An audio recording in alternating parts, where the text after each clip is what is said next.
little bit earlier, I shared with you some numbers. This TV's most trusted news brands. MSDNC came in 5th place after Bloomberg. I don't understand why.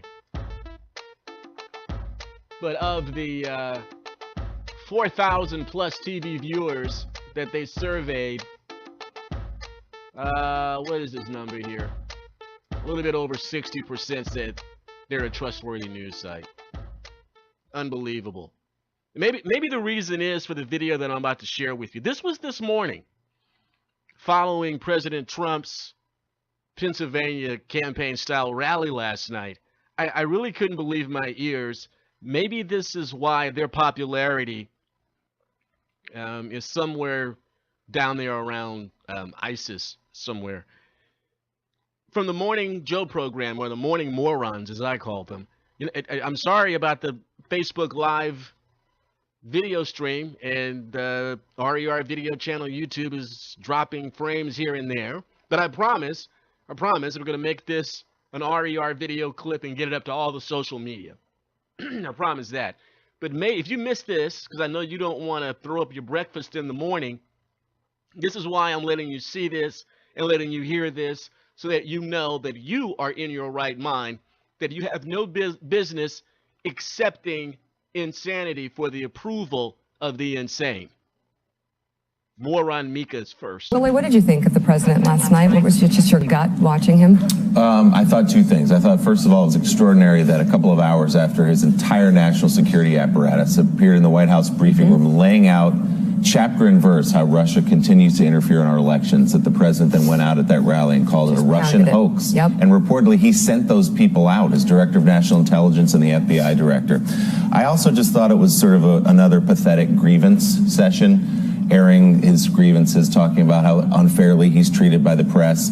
And I wondered what it would be like if he spent the time and energy he spends on that, focusing on things like clean water in Flint or visiting troops in a war zone, for example. It just strikes me as a monumental waste of time for a president of the United States to go on and on and on one or two subjects that he can't get past. And hammering the media. But as a political story, right, this is just, it's not just red meat, it's red raw meat for a for the 35% that is the core Trump base. He's in a state where he's got a Senate candidate who's trailing. He's not in a super strong position. Is not going to win Pennsylvania by appealing to that 35%. He's got to be talking about other things. But what's he not talking about? He's not talking about the economy. He's not talking about any things that actually matter to the Pennsylvania voters who are going to determine that election. And so, great to rev up the base. He's very good at that. He's proven that over and over again. But this message and the grievance fest that it is does nothing to expand the voter pool that's going to be drawn on by Lou Barletta or by candidates across the country. And then we have this other government, this other ring in our national circus in which the president conducts a daily anti-elitist rant. The principal targets are people in the media. I hate to say it, but we're the best thing he's got going for him. He doesn't have a lot of other issues besides rousing the public to think that we are in some way elitist, to use his phrase, enemies. But he's making us the central theme of his campaign. We just have to see that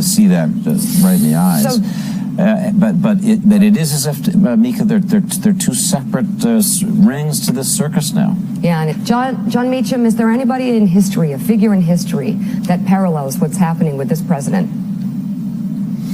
I think it's Joe McCarthy. Yeah, I think this is as if McCarthy had become president, to go to John's point about it getting old.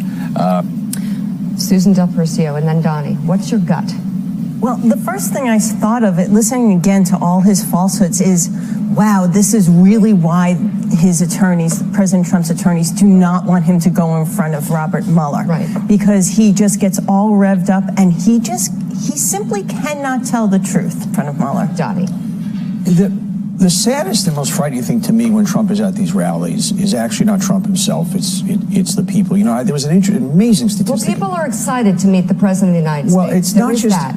Yes, excited is a nice word, but the rigor with which they accept his information. It was CBS News had an amazing poll that was stunning, that people who define themselves as strong Trump supporters, 90% of people who say their information they get from Trump they believe is accurate. Right. Where 60% they get from their friends or family they believe is accurate, and 10% from the media. Let's think about it again. Those people in that audience, because we're going to have to describe them as strong Trump supporters. If their friend or family member told them something, they're less likely to believe it than that goofball up there, than crazy Uncle Donny. And going back to the two governments that David brought up, we have crazy Uncle Donny. There's the government that exists, and we now have this figure that we continue to have completely unaccountable to even his own staff. It doesn't, and there's no repercussion. So we will talk this day today and say Dan Coates and Chris Wray and John Bolton came out and said this is a fact, it was a fact, and is a fact, and then their boss gets up on stage and says it's not. So we've got crazy Uncle Donny talking to his base that stunningly, regardless of what he says, will continue to go, but the voters will speak in November. They will. And 34%. Yes, a lot of them vote in the primary, but there will be a wave the likes of which we've never seen before. So my take is this. It's blunt, fair to say, but I've been there before, and I did it when it wasn't cool to do. And I'm going to do it again. He's not well. That's the bottom line. There's no way anyone who knows Donald Trump, but is not bought in some way, could watch him last night and not come away with a feeling that the President of the United States is completely unhinged and getting worse by the day. Perhaps the stress is really squeezing in on him. It's interesting that a former reality TV star and colleague of Trump is releasing a book with the title, Unhinged.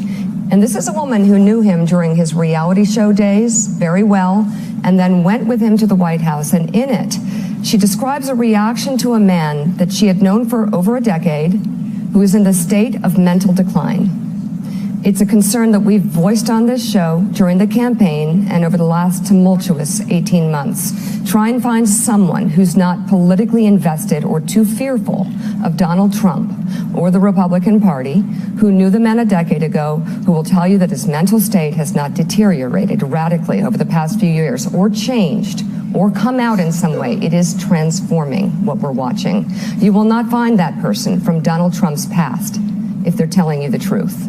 We were told of his unfitness for office by those closest to him on the campaign, and we saw it ourselves up close in the December 2015 interview in which he first pledged his fealty to Vladimir Putin. Now, let me tell you, you can pull that interview up, and it's a little embarrassing, but I will say you can see in our faces in real time us kind of going from jovial and fun to sitting up and listening to him and realizing this guy's not right.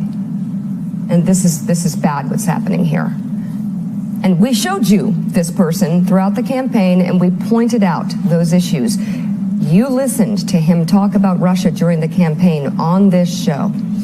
We were told repeatedly that it was somehow out of bounds to comment on the candidate's declining mental state. And yes, I'm not a doctor, but I know what I see, and we know Donald Trump. We also know what campaign staffers told us 2 years ago, and I know that the dangerous, blustering bigot on the stage last night is even more boorish and less connected to reality than he was 10 years ago. Donald Trump is not well, and everyone close to him says it. They're all scared of what he's going to say or tweet next. His Republican dupes know it, and yet no one, seemingly, will do anything about it. Not the people who can. Same as it ever was, but much more precarious right now for the media, the press, far more dangerous for our democracy. Meek, I just want to jump on that for a second. It's interesting because that popped back in my head last night also. And I, a few months ago, watched an hour-long interview I did with him in 2007. His cadence, his eyes, he was a different guy. And I would ask everybody to go and look at some old interviews with Donald Trump. He's not just younger. His entire mannerisms, his entire way of speaking is different. So I'm glad you re-brought that up because it's easy. We all kicked that around for a long time. Watch our reaction. And then it became the kind page of the norm. turns. But yeah, the worm he turns. is. I'm so glad you brought that up because that is an ongoing. I think at this point almost a given when you watch this man's behavior. All right. Well, that is where we're at. Got a sense from everybody. That's where it's gone to, Saints and Patriots, to the point where they're literally just calling the man straight up insane. He's mentally insane. And they're mentally insane. That's why their numbers are so low. I'm sorry I had to put you through that. And there's so much to talk about on that. But that was all the product of his rally in Pennsylvania last night. That's all they've got left. When it gets to the point where they're attacking your mental health, they're saying you're crazy. You're crazy, Uncle Donny. His name is Donny, by the way, too. Donny Deutsch. That's all you got left? Really? There's so much to break down on that. The Morning Morons. Mika. Miss Mika. If anybody is insane, it's the mouthpieces for MSNBC. Just remember, Saints and Patriots, I don't know about you. I don't know what you say, but this is what I say. I am not going to accept insanity for the approval of the insane. That's why I have absolutely no reservations about being as ferocious as I am when it comes to attacking the statists, when it comes to attacking the left, the anti-Christians. What's the point in holding anything back? They want to call us crazy. If they're calling Donald Trump crazy, then they're calling all of those who voted for him crazy, the Republican dupes, as Moron Mika put it. Half of that creepy couple. The other half of the creepy couple was on vacation or something. He was away. They're taking separate vacations, the creepy couple? Is that what's going on? I'm out of here.